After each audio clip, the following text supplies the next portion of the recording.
Welcome back to the deep dive. If you are looking for the most efficient path to being the most informed person in the room, well, you're in the right place. You certainly are.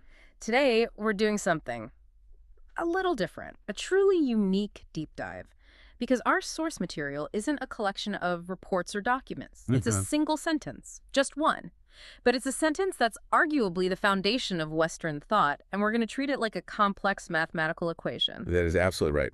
Our mission today is to analyze the first verse of the Bible, Genesis 1.1, but, through the lens of pure mathematics. And that Hebrew text is Bראשית bara Elahim et השמים הארץ. Which translates simply to, in the beginning, God created the heavens and the earth. So our mission here is to see if this ancient text possesses some kind of, intentional numerical design, something that points away from randomness and toward a specific ordered architecture.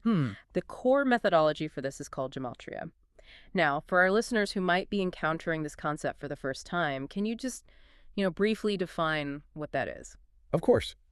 Gematria is an ancient practice where every letter in the Hebrew alphabet is assigned a numerical value. So Aleph is 1, Bet is 2, and so on. So you can take any word and just add it up. Exactly. You sum the values of all its letters to get a single number. Our approach here is purely analytical. We take the numbers from Genesis 1.1 and we just look for patterns. For consistency, for mathematical structure. We're treating the verse like a cipher. Okay, a creation cipher. Let's unpack it then, starting with the single most important number in this entire analysis, the grand total. Right. The sum of all 28 Hebrew letters in Genesis 1.1, the value of the entire sentence, is exactly 2701. And that number, 2701, it's like the DNA of this verse. It's so critical because the source material verifies it through two completely distinct calculation methods. Which proves its internal rigidity. It does. It shows the number is solid. So walk us through those verifications, because this is where the complexity really starts to settle in. Okay, so first, Genesis 1.1 has 7 distinct Hebrew words. 7 words, right. If you take the gematria value of the first word, Bראשית, which means in the beginning, that number is 913. Okay. You do the same for the second word, which is 203, and the third, 86. And you sum all 7 of those word values together. And you get to? You get 20701. So the sum of the individual word sums is 2701. What's the other method? The second method uses letter frequency. You take the value of every individual letter that appears, and then you multiply it by how many times it shows up in the verse. I see. When you sum up all of those products, you get the exact same total, 2701. So the number is solid, verified, consistent. It is. Now, here is where we hit the first major aha moment for anyone investigating this. If you take that number, 2701, and you break it down into its prime factors, the prime numbers that multiply together to create it, you find something astonishing. This is the real secret of the verse. It turns out that 2701 equals 37 multiplied by 73. 37 times 73. It's the product of 2 very specific prime numbers. Yeah. And that is highly, highly unlikely to happen randomly with a string of 28 letters. Hold on. Why those 2 numbers? Are 37 and 73 just arbitrary primes, or do they actually carry some significance in this system? Oh, they carry profound significance.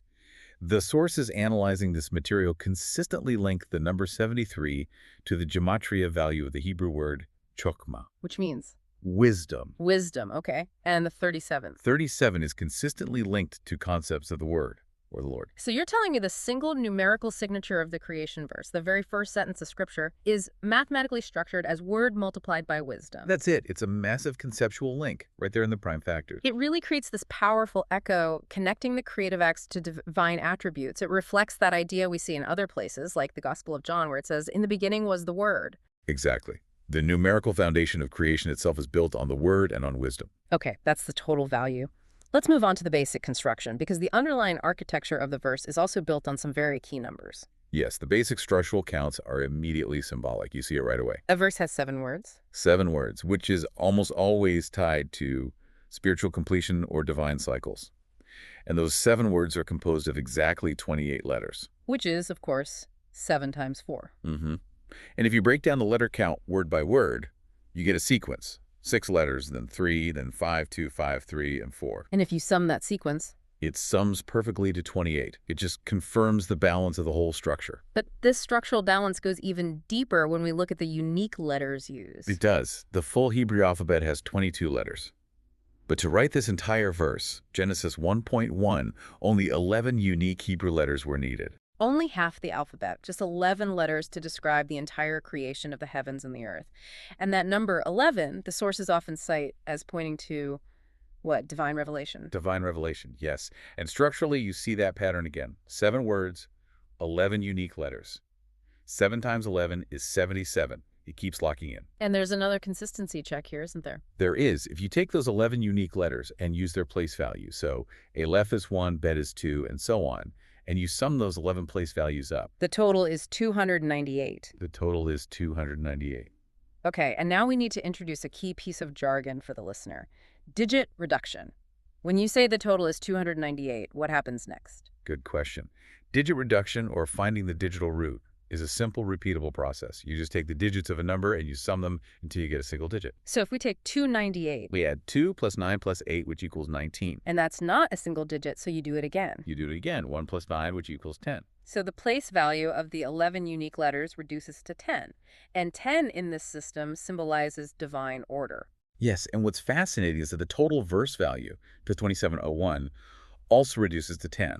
2 plus 7 plus 0 plus 1. So the consistency is maintained across totally different kinds of calculations. Exactly. Whether you're using GEMATRIA sums or letter counts or place values, the analysis keeps pointing back to these core thematic numbers, 7, 10, 11, and of course that prime signature 37 and 73. This is where the math starts to feel less like a coincidence and more like, well, like a design. Yeah. When I first read the analysis on this next part, the word reduction grid, I literally had to stop and check the math myself. I don't blame you. This is maybe the most compelling example of the consistency being just baked into the design. So the source analysis takes those 7 original word values, 913, 203, 86, and so on, and it performs a digit reduction on each of them individually. Let's walk the listener through it. The first word value, 913, you sum its digits. 9 plus 1 plus 3 equals 13. Okay, and the second word, 203, becomes 2 plus 0 plus 3, which is 5. The third word, 86, is 8 plus 6, that's 14. And you do this for all 7 words. Right. Now you have a new series of 7 numbers. And astonishingly, if you take that raw sum series, the 13, the 5, the 14, and the others, and you sum them all together. The total is 73. The total is 73. There's that number of wisdom again. The individual digit totals of the original words sum up exactly to 73. But it doesn't stop there. If you take that same series of 7 numbers, 13, 5, 14, and so on, and you reduce them down to a single digit, you create the final reduced series. Which is 4, 5, 5, 5, 8, 2, and 8. And if we sum that series of single The digits, sum is 37. the sum is 37. That is genuinely incredible. I mean, the structure of the verse is designed so that when you perform a single layer of digit manipulation, the results neatly separate and reorganize themselves into the prime signature of the whole verse. The word, 37, and wisdom, 73. It's a perfect mathematical collapse. It demonstrates intentionality. It's not just that 2701 happens to be 37 times 73. The individual components are mathematically programmed to collapse into those very numbers through simple arithmetic. And there are other patterns that affirm that 37 signature throughout, right? The sources note that some of the word values themselves are multiples of 37. That's right. The last 2 word values, 296 and 407, are direct multiples. 296 is 37 times 8, and 407 is 37 times 11. It's like all 7 words are numerically locked into the same mathematical family. The analysis also mentions symbolic groupings, words summing to numbers like 999 or 888. Yes, but the main takeaway, there isn't so much the specific symbolism of those numbers, but the sheer consistency of the underlying architecture. It just keeps working. And for anyone who might still think this is just a happy coincidence, the analysis performed some pretty extreme checks. One was something called the multiplication collapse. Right, they multiplied all 7 word values together. The result is just this massive number with dozens of digits. And even after all that, Even after generating that massive product, the force analysts confirm that when you sum all the digits of that product and you repeat the reduction process over and over, the final 2-digit result is still 73. the number of wisdom. The number of wisdom is the ultimate digit collapse of the entire creation equation. It's the final destination. Okay, so we've spent this time reviewing the incredible internal consistency of Genesis 1.1. We've established that 2701 is mathematically programmed to return to 37 and 73. But now, Now we move to the ultimate test of non-randomness. What happens when we test the scriptural number against constants that exist completely outside of the text itself, constants found in the physical universe? This is where we connect the verse to cosmic order. First, we need to establish another key number, the gematria value for the Hebrew word Torah. The foundation of Jewish law and scripture. Correct. The value for Torah is 6 and 11. 611 for Torah. So keep that number in mind. Now, for the extraordinary finding, the source analysis found that if you take the sum of the first 611 digits of pi, The never-ending ratio, a universal mathematical constant. that sum precisely equals the total gematria of Genesis 1.1. It is 2701. The sum of the first 611 digits of pi is 2701. The alignment is just staggering. The creation verse, 2701. The foundational law text, Torah, with a value of 6 at 11. And a universal mathematical constant, pi. They all share the specific numeric intersection. It suggests not just internal design, but external coherence. As if one designer is operating across mathematics and scripture. It's a powerful claim. And the connection to pi doesn't even end there. The sources found another link, a surprising one. Yes. If you take the numerical value of the first letter of each of the 7 Hebrew words in Genesis 1.1, Just the first letter of each word. and you average those 7-letter values, the result is exactly 3.14. The average value of the first letters of creation equals the shortened value of pi. I mean, that degree of alignment is just... Huh? It's statistically so improbable for a randomly generated sentence of this length. This leads us to the final and maybe the most profound insight in the entire analysis, the divine name. Right. The sources then took the verse total, 2701, and multiplied it by pi using 3.14 for simplicity. That calculation, 2701 times 3.14, results in a number, 8481.14. And here is the synthesis moment.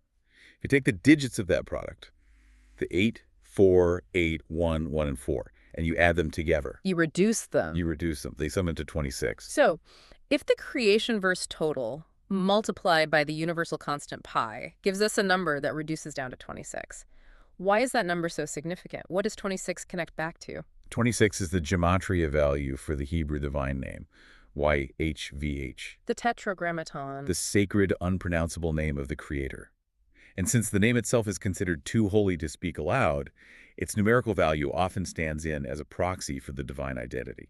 So the creation verse total, when it interacts with the mathematical structure of the cosmos, pi, it numerically points directly back to the name of the Creator. It connects every single point of the analysis. The verse is defined by 37, the word, and 73, wisdom. It's structured by 7s and 11s, and when tested against pi via the number of the Torah, 6 at 11, it all collapses to the number of the divine name, 26. So what does this all mean for you, the listener? We started with one single verse, and we found this. Well, this deep underlying architectural design. The numbers, according to this analysis, reveal order, consistency, alignment, not randomness. It's an incredibly compelling perspective on intentionality in the very first line of Scripture. The coherence is just. Yeah. It's undeniable. It is. But as we close, there is one final pattern we noticed in the source material that serves as a perfect piece of food for thought. Oh. When the analysts performed some of the most complex deep string reductions, like those full multiplication loops or the repeated reductions within the pi calculations, they noticed one number kept reappearing. As the absolute final reduction point. As the absolute final reduction point. That number is 9. It's the end point of many of these complex mathematical series. So if 10 symbolizes divine order and 7 symbolizes completion. We have to ask, within this numerical framework, why is 9 the consistent endpoint? What might that number represent in terms of finality or divine closure? And that's something for you to explore on your own.